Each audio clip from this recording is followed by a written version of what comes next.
So today we're downloading input data for our SWAT Plus model of the Conewago Creek watershed. And we're starting with the watershed boundary. So I'm going to go to this national map viewer, and from here I'm going to launch it, a download tab over here on the left. And that'll take me to a menu where I can select various data products.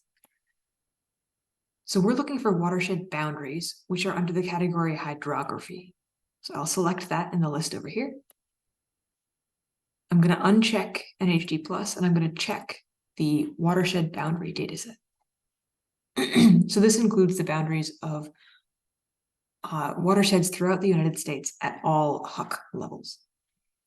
So now I'm going to go hover over my map, and using the scroll function, I'm going to zoom in on the watershed we're focusing on. So Conewago Creek is a little bit south of Harrisburg. So I zoom and pan until I've centered Conewago Creek in the middle of my map. Then I'm going to search products, and it will look for watershed boundary datasets within this map window.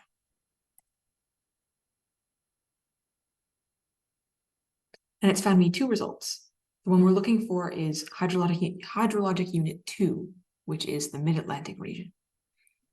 So in this menu, I'm going to click on the download. So here's the folder we just downloaded. I extracted the files from the zip folder, and this is what's inside it.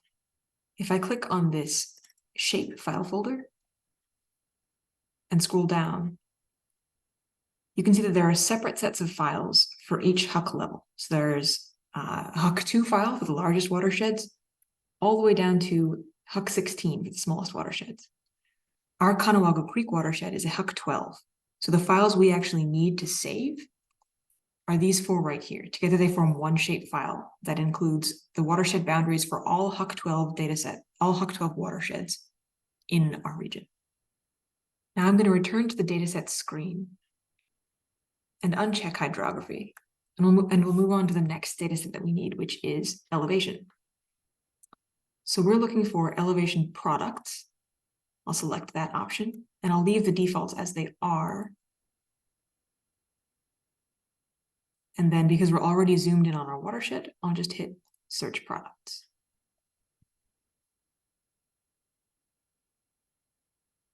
So the results here are all DEMs, digital elevation models, which are raster files that give the elevation of the land at each pixel. They're divided up into squares, where each square is 1 degree of latitude by 1 degree of longitude. And those degrees are labeled here. You can see this file is 40 north and 77 west. Our watershed is up here, Conewago Creek. So we're looking for a DEM that covers this area. So I'm going to scroll down, and if I click footprint here, you can see that this data set covers the watershed we're looking at. So I'm going to click the download link for this DEM, and it will download my data. So our next step is to download land use data. This is going to come from the cropland data layer. So here's the interface for downloading land use data. Once again, I'm going to zoom in on our watershed using the scroll function. And I'm going to zoom and pan until I get to the area where our watershed is. It's fine to include a pretty large area in the map here. You don't need to zoom in too close.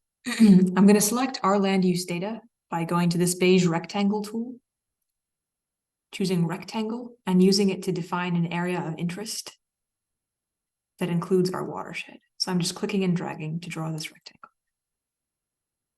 Once I've selected an area that includes the watershed, I'm going to go to this download data button. Click on it. Here I have the option to choose a year that I want to download. So I'm going to pick 2022 since it's the most recent. You also can specify your map projection now if you'd like, but we're going to do that later in class. So I'm going to leave it as the default. Then I'll hit submit, download, and it will download my data.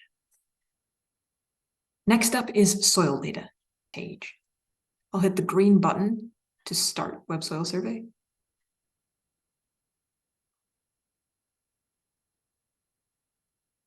And it will load this interface. So just like with Cropscape, you can select a rectangular area of interest using this tool and choose your data that way. But Web Soil Survey requires you to have really small areas of interest. If your watershed is too big, the area of interest tool won't work. So I'm going to take a different route and download soils data by county. I'll start by clicking on this Download Soils tab, and then I'm going to go to SURGO. SURGO is the higher resolution soil dataset offered by USGS. So that's what we're going to use for this watershed. I'll expand this tab. Then I'll choose my state. We're in Pennsylvania. And then I'll choose my counties. So our watershed is on the border of Dauphin County, Lancaster County, and York County. So once I select Dauphin County to start with, down here under the heading Download Links, you can see the Dauphin County soil map appears. And I'll click on this zip link to download it.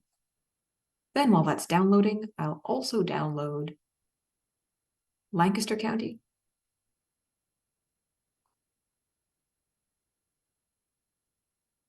and Lebanon County. And that's all I'll need for this watershed. So once I've downloaded and extracted soil data, this is what the files look like. They're in a folder that's numbered with some number that's assigned to Pennsylvania counties. If you're not sure what county this is that you're looking at, you can go into soil metadata, and that will open a text file where it will tell you the name of the county you're looking at. To access the actual soil data we're looking for, you're going to go to Spatial. And what we want is this mu-A. These 4 files together form one shape file. So mu-A, soil mu is the identifier that's used to designate different soil types. And A just means area. It's giving us the area covered by each soil type. So these 4 files are the ones you're going to want to save. Our next data set is weather data. So normally we get our weather data from NOAA, which maintains a network of weather stations in the US. But SWAT requires a very specific format for weather files, and it's difficult to convert NOAA weather data to that format. So to make life simple for ourselves in this course, we're going to use weather data from the SWAT website that's already been formatted in SWAT format.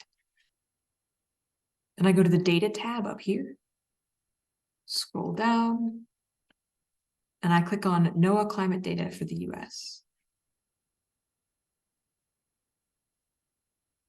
Then I scroll down, click here on this link for data from 1900 through 2013.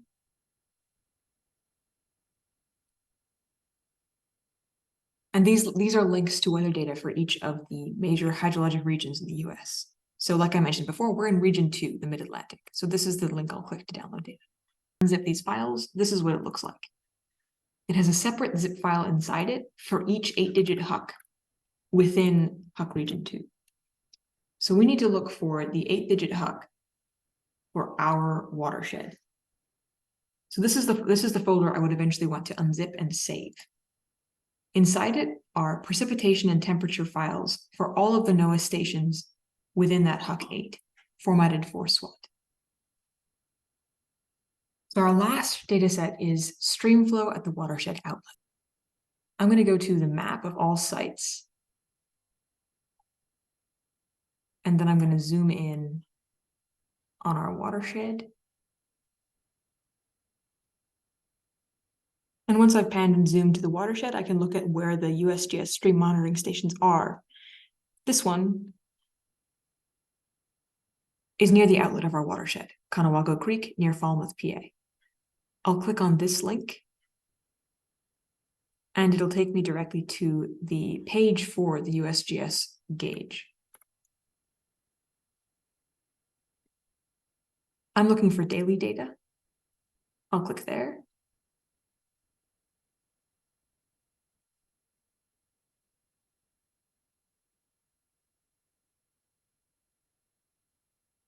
And now it'll prompt me to select which data I want. I'm looking for discharge, which is a flow rate of water at the stream flow outlet. I can also specify the output format. I'm going to go with tab separated. Then it wants me to specify a date range for this download. So I want a date range that matches the weather data we have available, which ends in 2013. So I'm going to start in 1990, just to give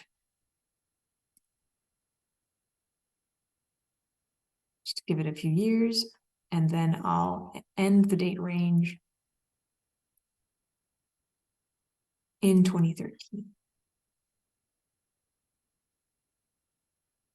And then I'll click go. That has all of my streamflow data. It does mention the gauge, so you can check that you've got the correct location. And it also mentions the variable, so you can double check that you got that right. And then down here, it lists each date next to a value for streamflow. So at this particular gauge, there's no streamflow data until 2011.